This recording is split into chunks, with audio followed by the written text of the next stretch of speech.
नमस्ते सभी दर्शक गण। आप सबों का भज गोविंदम श्रृंखला में मैं Narendra Kumar, wellness consultant, entrepreneur trainer, स्वागत करता हूं। आज हम बात करेंगे भज गोविंदम की श्लोक संख्या 16 की। जैसा कि हम सब अब तक जान चुके हैं कि यह भज गोविंदम आदि गुरु शंकराचार्य की एक महान रचना है। यह प्रसिद्ध स्तोत्र है। यह मूल रूप से 12 पदों में सरल संस्कृत में लिखा गया एक सुंदर स्तोत्र है। इसीलिए इसे द्वादश मजरिका भी कहते हैं। भज गोविंदम आप देख पा रहे हैं कि यह शंकराचार्य जो संसार के मोह में न पड़कर भगवान श्री कृष्ण जो गोविंद के नाम से भी जानते हैं, इनकी भक्ति का उपदेश प्रमुखतः यहाँ दिए हैं। इस पुस्तक, इस ग्रंथ छोटी सी है, 4 पेज का है, भज गोविंदम, भजन कह लीजिए। इसके अनुसार जो संसार है वो असार है और भगवान का नाम शाश्वत है। शंकराचार्य ने मनुष्य को किताबी ज्ञान में न समय गंवाकर और भौतिक वस्तुओं की लालसा, तृष्णा व मोह छोड़कर भगवान का भजन करने की शिक्षा दी है। इसीलिए भज गोविंदम को मोह मुगदर यानी कि ब्रह्मनाशक मुगदर या मोंगरी भी कहा गया है। शंकराचार्य का कहना है कि अंत काल में मनुष्य की सारी अर्जित विद्याएं और कलाएं किसी काम का नहीं आएगी। काम आएगा तो बस हरि का नाम। तो आज इस श्रृंखला में हम 16वां श्लोक देखेंगे, लेकिन उससे पहले हम प्रथम श्लोक का पठन करेंगे। तो आइए आप हमारे साथ स्क्रीन देख के बोलें, भज गोविंदम भज गोविंदम गोविंदम भज मूढ़मते संप्राप्ते संहित काले नहीं नहीं रक्षति दुकृत करणे। अब हम सीधा चलेंगे श्लोक संख्या 16 में। इससे पहले मैं 15 तक पूरा डिटेल में बता चुका हूं, जिसमें मैं श्लोक पढ़ता हूं, उसका भावार्थ बताता हूं, व्याख्या बताता हूं, उदाहरण के साथ, और आपके आचरण में लागू होने वाली क्या है, टेक अवे है, ये सब हम विस्तार में बताते हैं। तो आइए अब हम सीधा 16वां श्लोक का पाठ करते हैं। अग्रे वहीं पृष्ठे वानु रात्रो चुबुक समर्पित जानुः करतल भिक्ष अस्तरु तलवासः तदपि न मुच्यत से पासः। अब इसका भावार्थ देखते हैं। सूर्यास्त के बाद और रात्रि में आग जलाकर और घुटनों में सर छुपाकर सर्दी बचाने वाला, हाथ में भिक्षा का अन्न खाने वाला, पेड़ के नीचे रहने वाला भी अपनी इच्छाओं के बंधन को छोड़ नहीं पाता। तो इस श्लोक का उद्देश्य यहाँ है, कुछ कीवर्ड्स हैं, जैसे साधारण जीवन की क्या कठिनाइयाँ हैं, इनकी आशा का जाल क्या है और मोह का स्वभाव क्या है। तो यहाँ यही दर्शाया जा रहा है कि व्यक्ति चाहे कितनी भी कठिन परिस्थिति में क्यों न हो, इच्छाएं, मोह का बंधन उसे जकड़े रहता है। भले ही वह सांसारिक दुख से दूर हो, साधु या तपस्वी बनकर साधारण जीवन जी रहा हो, फिर भी इच्छाओं का त्याग करना उसके लिए अत्यंत कठिन होता है। तो इस श्लोक में जो प्रमुख बिंदु हैं यही है, साधारण जीवन की कठिनाइयां क्या हैं। तो इस श्लोक में एक ऐसे व्यक्ति का वर्णन किया गया है जो अत्यंत साधारण और कठिन परिस्थितियों में जीवन जी रहा है। वह रात्रि में सर्दी से बचने के लिए आग जलाता है और ठंड से कांपता हुआ घुटनों में सिर छुपाकर बैठता है।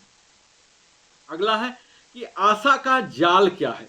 तो भिक्षा मांगकर जीवन यापन करने वाला, पेड़ के नीचे रहने वाला और सांसारिक सुखों से दूर रहने वाला भी इच्छाओं से मुक्त नहीं हो पाता। यह दिखाता है कि इच्छाएं केवल धन, संपत्ति और भौतिक सुखों तक सीमित नहीं है, बल्कि मन के अंदर की लालसाएं और अपेक्षाएं व्यक्ति को जकड़े रखती है। और मोह का स्वभाव क्या होता है? तो ये इच्छाएं हैं, मोह है, हमारे मन का ही हिस्सा है और बाहरी परिस्थितियों से स्वतंत्र होते हैं। भौतिक वस्त्र, भोजन और घर की कमी के बावजूद भी मन इच्छाओं से परे नहीं जा पाता। अगर मैं, जैसा कि हर वीडियो में उदाहरण बताता हूं, तो यहाँ व्यक्तिगत जीवन का अगर मैं उदाहरण बताऊं तो एक साधु जो भिक्षा मांगकर अपने जीवन व्यतीत करता है और पेड़ के नीचे ध्यान लगाता है, फिर भी उसे इस बात की लालसा रहती है कि और अधिक धन हमें मिल जाए, लोग उसे पूजें और उसके गुणों की प्रशंसा करें। तो यहाँ सीख क्या मिल रहा? तो सीख यही है कि साधारण जीवन जीने से इच्छाएं समाप्त नहीं होती। इसके लिए मन का शुद्धिकरण और आत्मचिंतन आवश्यक है। अगर मैं पौराणिक संदर्भ लूं तो महाभारत का ही लेता हूं कि द्रोणाचार्य ने सदा सादा जीवन जिया, लेकिन उनके पुत्र अश्वत्थामा के लिए एक राजा बनने की आकांक्षा ने उन्हें युद्ध में अधर्म का साथ देने पर मजबूर कर दिया। तो यहाँ सीख क्या मिल रही है? इच्छाओं का त्याग करना न व्यक्ति को सत्य और धर्म से दूर ले जाता है। अगर मैं आधुनिक उदाहरण दूं तो एक व्यक्ति जो पहाड़ों में जाकर आध्यात्मिक जीवन जी रहा है, लेकिन उसके मन में यह इच्छा रहती है कि उसका आश्रम बड़ा हो और लोग उसे गुरु कहें। तो यहाँ क्या सीख है? इच्छाओं का त्याग केवल बाहरी रूप से नहीं, बल्कि मन से करना आवश्यक होता है। तो इस 16वें श्लोक में आदि गुरु शंकराचार्य मुख्य संदेश क्या देना चाह रहे हैं?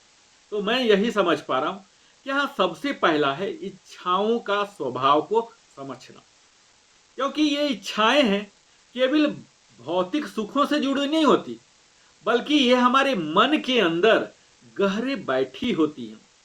जब तक इनका त्याग नहीं किया जाता, तब तक व्यक्ति को एक सच्ची शांति नहीं मिल सकती।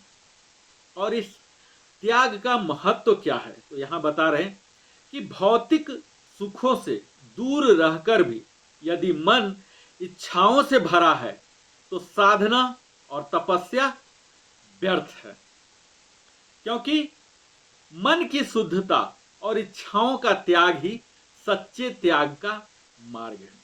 और यहाँ मुख्य बात है कि संतोष और आत्मचिंतन, ये दो ही हैं, इनसे ही व्यक्ति इच्छाओं के बंधन को छोड़ सकता है।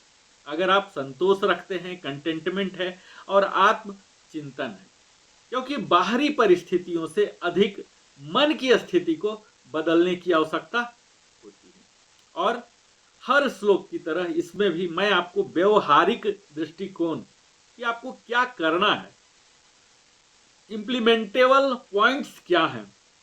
तो पहला है मन का नियंत्रण।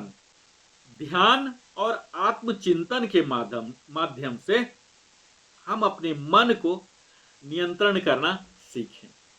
बाहरी कठिनाइयों के बावजूद, तमाम प्रतिकूल परिस्थितियों के बावजूद भी मन को शांति और स्थिरता में रखना हमें सीखना होगा। दूसरा जो है व्यवहारिक दृष्टिकोण, वह है आशा का त्याग। छोटी छोटी जो हमारी जीवन की लालसाएं हैं और अपेक्षाएं हैं, इन्हें छोड़ने का हमें अभ्यास करना चाहिए। मुझे क्या चाहिए के बजाय मुझे क्या नहीं चाहिए पर ध्यान दें, जीवन अपने आप खुशहाल हो जाएगा। तीसरा होता है सच्चा त्याग। सच्चा त्याग केवल बाहरी वस्तुओं का त्याग नहीं है, बल्कि यह हमारे मन की इच्छाओं का और अपेक्षाओं का भी त्याग है। तो यहाँ हम देख रहे हैं कि भज गोविंदम के 16वें श्लोक में शंकराचार्य का मुख्य संदेश यह है कि केवल भौतिक वस्त्र, भोजन और सुख सुविधाओं का त्याग करके ही इच्छाओं से मुक्ति नहीं मिल सकती। हमें अपने मन के अंदर गहराई से जमे हुए जो मोह हैं, इच्छाओं को छोड़ने का प्रयास करना चाहिए। सच्चा त्याग वही है जिसमें मन शुद्ध और इच्छाएं से मुक्त हो जाए। केवल बाहरी कठिन परिस्थितियों या साधारण जीवन जीने से इच्छाओं का अंत कदापि नहीं हो सकता। हमें स्वयं के भीतर झांक कर आत्मचिंतन करना चाहिए और सच्चे त्याग के मार्ग पर अग्रसर होना चाहिए। तो इस 16वें अध्याय में त्याग, असली त्याग क्या है और आत्मचिंतन क्यों करनी चाहिए, तो ये सब व्यवहारिक बातें यहाँ सिखाया गया है, जो कि आज के समय में भी, इसकी रचना के 2000 साल ज़्यादा हो गए, फिर भी आज भज गोविंदम हमारे व्यवहारिक जीवन में प्रासंगिक है और हमें बहुत कुछ सीखना है। ज़रूरत है हमें इसे आचरण में लेने का, अपने अनवांटेड विल, जो इच्छाएं होते हैं, इनको त्याग करने का। मुझे उम्मीद है आपको 16वां श्लोक का व्याख्या भी अच्छा लगा होगा। मैं अगला वीडियो में भज गोविंदम के 17वां श्लोक के साथ कल आ रहा हूं। और अगर आपने अभी तक मेरे चैनल लिविंग हैप्पीली को सब्सक्राइब नहीं किया है तो अवश्य ही सब्सक्राइब कर लें, लाइक करें और कमेंट करके आप पूछें, बताएं, अपने सगे संबंधियों के साथ साझा करें और बेल आइकन अवश्य ही पुश करें ताकि हमारे द्वारा बनाई गई सारी वीडियो का आपको नोटिफिकेशन मिलते रहे। और अंत में आप सबों को नरेंद्र कुमार कथावाचक हृदय की गहराई से आभार प्रकट करता हूं कि आप अपने जीवन का बहुमूल्य समय हमारे साथ देते हैं और आपके कारण ही मुझे भी सीखने का अवसर मिल रहा है। बहुत बहुत धन्यवाद। जय श्री कृष्ण। फिर मिलता हूं।